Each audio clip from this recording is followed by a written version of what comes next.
गर्मियाँ शुरू होने से पहले पहले हमें अपने गार्डन में बहुत सारे ज़रूरी काम करने होते हैं।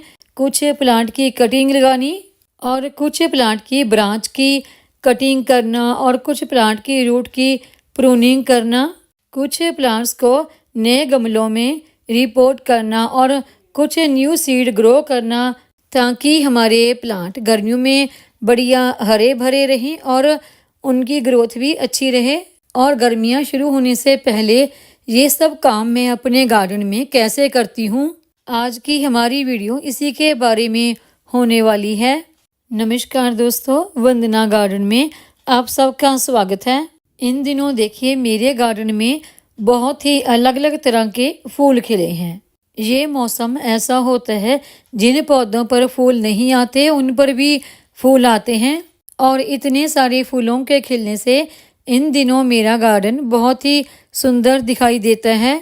तो चलिए अभी मैं आपको बताती हूँ कि इन दिनों मैंने अपने गार्डन में कौन कौन से काम करने शुरू किए हैं। सबसे पहले तो देखिए, जैसे ये आपके गार्डन में जेड प्लांट लगा है, सबसे पहले हम इसकी ऊपर से थोड़ी थोड़ी सी पिंचिंग कर देंगे। पिंचिंग हमने बहुत ज़्यादा नहीं करनी, जो ऊपर के 3-4 पत्तियाँ होती हैं उनकी ही बस पिंचिंग करनी है। क्योंकि देखिए जब सर्दी बहुत ज़्यादा थी तो उस वक्त हमने इस प्लांट को बिल्कुल भी नहीं छेड़ा, तो अभी हम पिंचिंग भी करेंगे हल्की सी, और जो इसकी पत्तियां कुछ ब्राउन हो गई हैं उनको निकाल देंगे। और इस प्लांट को अभी हमने वहां पर रखना है जहां पर डायरेक्ट सनलाइट आती हो। और इस प्लांट की ब्रांच की मैं अभी कोई भी कटिंग नहीं करूँगी, क्योंकि मैं इसकी बनसोई के द्वारा अलग अलग शेप तैयार करने वाली हूँ। और ये जो मेरे जितने भी प्लांट लगे हैं गमलों में, इन सब को मैंने कटिंग से ही लगाया है। अभी कुछ ही दिन पहले मैंने इन सब की कटिंग तैयार की है। और जितने भी आपके पौधों की पत्तियां ब्राउन हो चुकी हैं वो सब पत्तियां निकाल दें। और बहुत सारे प्लांट्स की कटिंग के साथ साथ मैंने ये कोलियस के प्लांट की भी बहुत सारी कटिंग ग्रो की है। ये कोलियस का प्लांट सर्दी की वजह से काफ़ी मुरझा सा गया था, तो इसकी नीचे की जितनी भी छोटी छोटी सी ब्रांच थी वो सब निकाल कर मैंने अलग अलग गमलों में लगा ली हैं, जो अभी काफ़ी अच्छी ग्रो भी हो रही हैं। और देखिए इनके लिए मैंने कोई खास मिट्टी भी तैयार नहीं की, जिस गमले में मुझे जगह मिली मैंने वहाँ पर इनको ग्रो कर लिया।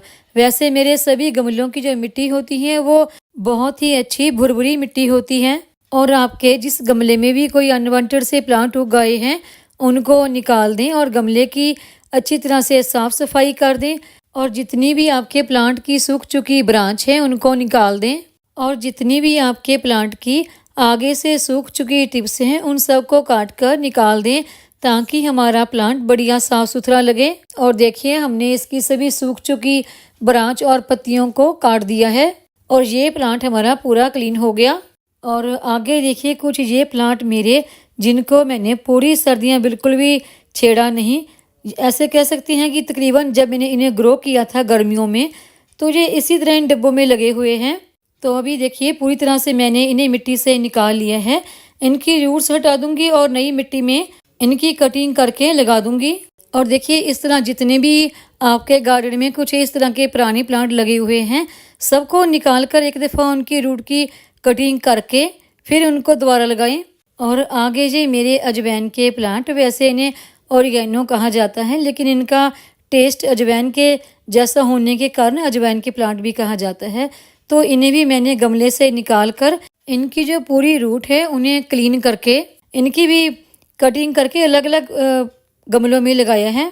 और ये वाला प्लांट मेरा सिर्फ ही एक ही गमले में लगा हुआ था। इस प्लांट को भी गमले से निकाल कर इसकी रूट को क्लीन करके इसे मैंने 3 गमलों में डिवाइड कर दिया। और ये जो आपको छोटे छोटे से गमले मेरे दिखाई दे रहे हैं ये एक्चुअली डिब्बों के ढक्कन हैं, और इनमें भी प्लांट अच्छे ग्रो हो जाते हैं। सिर्फ यही प्लांट नहीं, इनके जैसे और भी बहुत सारे प्लांट मैंने गमलों से निकाल कर उनकी रूट प्रूनिंग करके और नई मिट्टी में उनको लगाया है।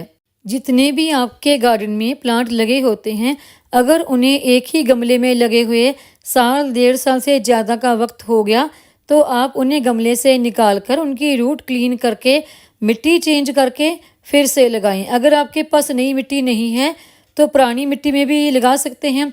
एक ही गमले में लगे लगे उन प्लांट की जो नीचे की लेयर होती है मिट्टी की, वो पूरी तरह से जम सी जाती है और उनकी जो रूट्स होती हैं वो भी बहुत ज़्यादा बढ़ जाती हैं, जिस वजह से हमारे प्लांट की ग्रोथ रुक सी जाती है।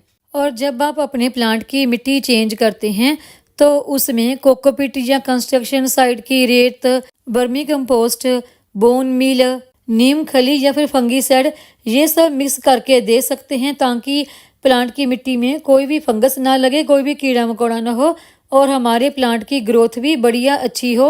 और आप अपने प्लांट के ऊपर भी फंगीसाइड पानी में मिक्स करके स्प्रे भी कर सकते हैं। और इसी तरह के जो काम मैंने आपको एरिका पाम पे बताए हैं, ये आप अपने मोंगरा, जूही, चमेली, कड़ी पत्ता, गुड़हल सभी तरह के प्लांट पर कर सकते हैं। प्लांट को पहले अच्छी तरह से क्लीन करें। प्लांट की हल्की हल्की ब्रांच की प्रूनिंग, थोड़ी सी रूट्स की प्रूनिंग और अच्छी फर्टिलाइजर, ये सब काम अपने सभी प्लांट पर करें और सभी प्लांट्स को गर्मियों के लिए तैयार करें। और मैंने ये काम अपने गार्डन के सभी प्लांट्स पर किया है। कुछ मैंने इस वीडियो में नहीं बताया, जैसे कि अमरूद का प्लांट, पर्पल हार्ट, कड़ी पत्ता और भी बहुत सारे ऐसे प्लांट हैं जिन पर मैं ये सब काम कर चुकी हूँ। और ये सब काम करना मैंने फरवरी महीने से शुरू किया हुआ है। और आगे देखिए, ये आगे मेरे मयूरपंखी के प्लांट हैं और ये आपको जो छोटे छोटे से दिखाई दे रहे हैं, ये इनके ऊपर सीड आ रहे हैं। धीरे धीरे ये सीड ब्राउन होना शुरू हो जाते हैं। और ये जो मेरे मयूरपंखी के प्लांट हैं, इन्हें मैंने सीड से ही ग्रो किया है। और ये मयूरपंखी का प्लांट मेरा काफ़ी ज़्यादा पुराना है और इस पर देखिए ढेरों सीड आपको नज़र आ रहे होंगे। और यही सीड जब ब्राउन होने लगते हैं तो अपने आप ही फटने लगते हैं और उन्हीं में से इनके सीड निकलते हैं। उन सीड को आप कलेक्ट करके रख लें और फिर जब उनका ग्रो करने का टाइम आए तो उन्हें आप ग्रो करके न्यू प्लांट तैयार कर सकते हैं। मेरे मयूरपंखी के गमले के पास ही एक ये गमला रखा है जिसमें कि मयूरपंखी के सीड जब पक जाते हैं तो वो अपने आप फटने लगते हैं, तो उनके सीड नीचे गमले में गिर गिर के तो देखिए कितने सारे छोटे छोटे मयूरपंखी के प्लांट अपने आप ही ग्रो हो गए हैं। तो अब मुझे और प्लांट ग्रो करने की ज़रूरत नहीं। जब ये प्लांट थोड़े से और बड़े हो जाएंगे तो फिर मैं इन्हें और दूसरे गमले में ट्रांसफ़र कर लूँगी। और आगे है ये मेरा शमी का प्लांट जो एक बड़े ड्रम में लगा हुआ था और वो ड्रम टूट गया था। इससे भी मैंने थोड़ी सी रूट प्रूनिंग करके और थोड़ी सी ब्रांच की कटिंग करके अलग अलग जगह पे उसकी ब्रांच को ग्रो किया है और इनके लिए एक अच्छी फर्टिलाइजर वाली मिट्टी भी तैयार की है। और इन दिनों आप अडेनियम के सीड ग्रो कर सकते हैं और जितने भी सब्जियों वाले प्लांट हैं, चाहे वो भिंडी हो, खीरा, लौकी, तरई, ये सब ग्रो कर सकते हैं। बैंगन और टमाटर के प्लांट तो मेरे गार्डन में पहले से ही लगे हुए हैं। इन सारे सब्जी वाले प्लांट को ग्रो करने के लिए जो आपको मिट्टी तैयार करनी है वो बिल्कुल सिंपल तरीके से करनी है। मिट्टी आपने लेनी है, उसमें आप कंस्ट्रक्शन साइट की रेत, अगर रेत नहीं मिलती है तो उसकी जगह पर आप कोकोपीट का इस्तेमाल कर सकते हैं। अगर कोकोपीट भी नहीं तो आप धान की भूसी या फिर आपके पास आपके ही गार्डन के कुछ सूखे पत्ते हो उनको भी बीच में मिक्स कर सकते हैं। और मिट्टी के बीच में फिर आपको दूसरी चीज़ वर्मी कंपोस्ट या फिर गोबर की खाद और नीम खली ज़रूर ऐड करें और साथ में थोड़ी मात्रा में फंगीसाइड को भी मिक्स करें। इस तरह से बढ़िया मिट्टी आप अपने सब्जी वाले पौधों के लिए तैयार कर सकते हैं। और कुछ फूल वाले प्लांट जिनका सीजन जा चुका है उनके फूल सुखाकर स्टोर करके रख लें न्यू प्लांट ग्रो करने के लिए। और जितने भी आपके फूल वाले प्लांट हैं इन दिनों उनको आप गोबर की खाद या फिर वर्मी कंपोस्ट दें और साथ ही थोड़ी सी नीम खली और पोटाशियम से भरपूर कोई ना कोई खाद जरूर दें। और कुछ कुछ दाने आप हर गमले में डीएपी के भी दे सकते हैं। और ये सारे काम मैंने अपने गार्डन में फरवरी के महीने से शुरू करके आधे मार्च तक ख़त्म कर लिए। तो अभी भी आप इन सारे कामों को अपने गार्डन में कर सकते हैं। न्यू प्लांट अगर नर्सरी से लेके आना चाहें तो वो भी ले सकते हैं। कुछ प्लांट की कटिंग लगाना चाहें तो वो भी कर सकते हैं। अगर आपके गार्डन में पहले से ही कुछ प्लांट लगे हैं उनको डिवाइड करके लगाना चाहें तो वो भी कर सकते हैं। कुछ प्लांट की रिपोर्टिंग करना चाहें तो वो भी इन दिनों कर सकते हैं। प्लांट की ब्रांच की प्रूनिंग, रूट की हल्की फुल्की सी प्रूनिंग, ये सब काम भी आप कर सकते हैं। आधे अप्रैल तक आप ये सब काम कर सकते हैं।